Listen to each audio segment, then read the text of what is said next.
Hello friends, welcome to Rekha AP&MH food blogs.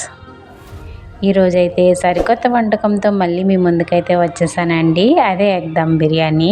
Egg dum biryani ఎలా తయారు చేసుకోవాలో చూద్దాం. ఇక్కడ నేను 2 ఆనియన్, 2 టొమాటో, 4-5 అరిమిర్చి తీసుకున్నానండి. ఆనియన్స్ని అయితే సన్నంగా కట్ చేసుకున్నాను స్లైసెస్గా. ఎంత సన్నంగా కుదిరితే అంత సన్నంగా కట్ చేసి పెట్టుకోండి. కట్ చేసి పక్కన పెట్టుకున్న తర్వాత ఇక్కడ 1 గ్లాస్ నేను బాస్మతి రైస్ అనేది తీసుకున్నానండి. చక్కగా వాష్ చేసుకొని 10 మినిట్స్ అయితే పక్కన పెట్టుకుందాం. ఇప్పుడు ప్యాన్లోకి ఆయిల్ వేసుకొని, కాస్త ఎక్కువే ఆయిల్ పడుతుందండి.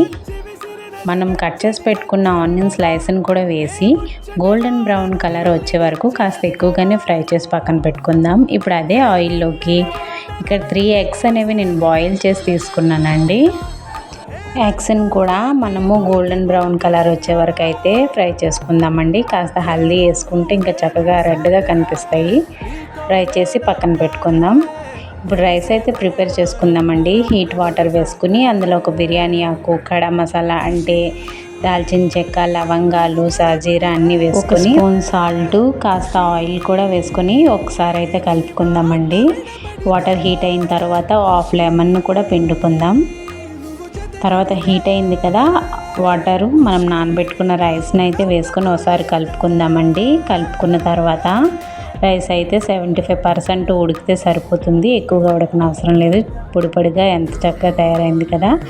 ఇప్పుడు మనం ఫ్రై ఆనియన్, 2 టొమాటోస్ కట్ చేసుకొని మనము గ్రేవీ మసాలా అయితే రెడీ చేసుకుందామండి. దీన్ని ఒకసారి అయితే గ్రైండ్ చేసుకుందాం. ఫ్రై ఆనియన్ ఇంకా టమాటో గ్రైండ్ పేస్ట్లా అయితే రెడీ అయింది కదండి. ఇప్పుడు అదే ఆయిల్లోకి 2 బిర్యానీ ఆకులు, కాస్త కడా మసాలా వేసుకొని 4-5 అరిమిర్చి కూడా వేసుకుందామండి. చక్కగా ఫ్రై అయింది అనుకుంటే అందులో కాస్త గార్లిక్ పేస్ట్ అనేది యాడ్ చేసామండి. గార్లిక్ పేస్ట్ పచ్చివాసన పోయే వరకు అయితే ఫ్రై చేసుకుందాం. ఫ్రై చేసుకున్న తర్వాత మనం గ్రైండ్ చేసి పెట్టుకున్న టమాటో ప్యూరీని కూడా యాడ్ చేసుకుందాం. టమాటా ప్యూరీ నుండి ఆయిల్ సపరేట్ అయ్యేంత వరకు అయితే ఒకసారి అయితే ఫ్రై చేసుకుందామండి. అందులోనే కాస్త బిర్యానీ మసాలా, కాస్త గరం మసాలా కూడా యాడ్ చేసుకుని మసాలాలన్నీ కలిసేలాగా అయితే ఒకసారి మిక్స్ చేసుకుందామండి. మిక్స్ చేసుకున్న తర్వాత మనం బాయిల్ చేసుకుని ఫ్రై చేసుకుని ఎగ్స్ని కూడా యాడ్ చేసుకుని ఒకసారి కలుపుకుందాం.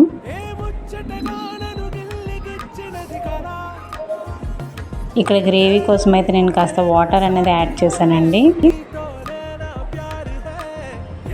గ్రేవీ కోసం వాటర్ యాడ్ చేసుకున్న తర్వాత ఒక 2 మినిట్స్ అయితే కుక్ చేసుకుందామండి.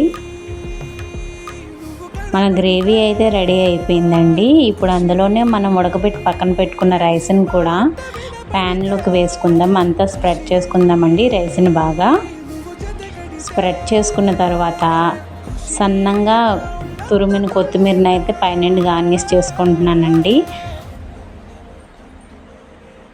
తర్వాత మనం ఫ్రై చేసి పెట్టుకున్న ఆనియన్ స్లైస్ని కూడా యాడ్ చేసుకుందాం.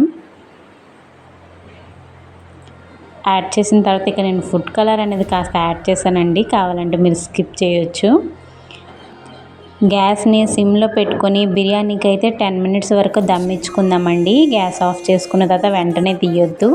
ఒక 5 మినిట్స్ తర్వాత తీసి చూస్తే మన ఎగ్ దమ్ బిర్యానీ అనేది రెడీ అయిపోయిందండి. చూసారా, కలర్ఫుల్గా ఎంత చక్కగా వచ్చింది. దమ్ బిర్యానీ చాలా టేస్టీగా వచ్చిందండి. మీరు కూడా ఒకసారి ట్రై చేయండి.